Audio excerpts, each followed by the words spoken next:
Minute के लिए हमारे डॉक्टर सचिन कुमार और सुशील जी को स्वतंत्रता दिवस की हार्दिक शुभकामनाएं देती हूँ। सन 1947 को यही दिन था जब हमें अंग्रेजों से आजादी मिली थी। आजादी का मतलब वो लोग ही समझ सकते हैं जिन्होंने कभी किसी की गुलामी की हो। साथियों, आजादी हमें तिरंगे की आन की है, कुछ नशा मातृभूमि की शान की है।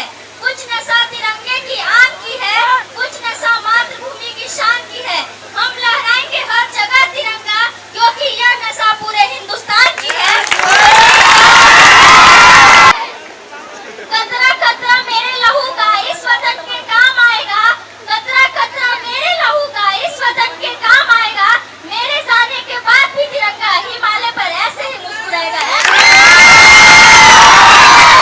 समझ सकते हैं जिन्होंने कभी किसी की गुलामी की हो। साथियों, आजादी हमें यूं ही नहीं मिली।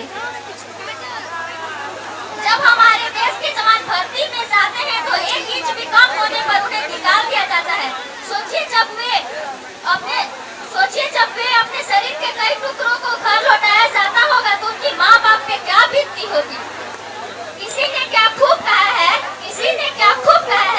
प्यार भी भरपूर गया, मांग का सिंदूर गया। प्यार भी भरपूर गया, मांग का सिंदूर गया। नन्हे नौनिहालों की लंगोटियां चली गई, छोटी छोटी बेटियों की चोटियां चली गई।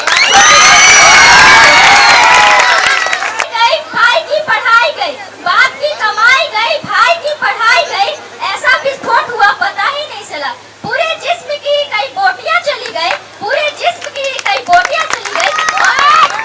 और आपके लिए तो एक आदमी मरा है साहब, किंतु मेरे घर की तो रोटियां ही चली गई। पैदा हो जाने के बाद भी एक माँ अपने बेटे को सरहद पर दुश्मनों की धज्जियां उड़ाने के लिए भेजती थी और कहा करती थी कि अम्मा ने खत लिखा है बड़े ही चाव से, अम्मा ने पत्र लिखा है बड़े ही चाव से। पुत्र मेरे ना घबराना, दुश्मनों के आगे पीठ न दिखाना। पुत्र मेरे ना घबराना, दुश्मनों के आगे पीठ न दिखाना। एक इंच पीछे न हटना चाहे, एक इंच को जाना चाहे। लोग भूखे सोते हैं और 80 करोड़ लोग गरीबी रेखा के नीचे हैं। 2024 में वैश्विक भूखमरी सूचकांक के अनुसार 127 देशों में हमारा देश 150 स्थान पे है।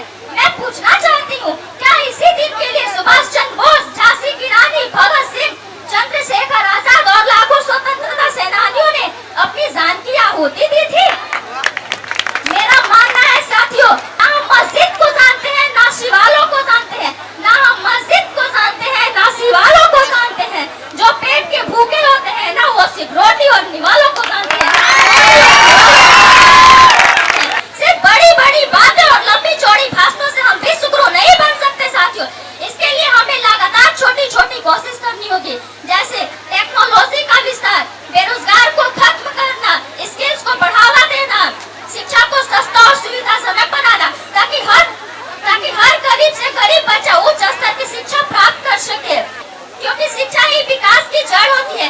इसलिए तो डॉक्टर भीमराव अम्बेडकर ने एक बहुत ही अच्छी लाइन कही है, शिक्षित बनो, संघर्ष करो, एकजुट रहो।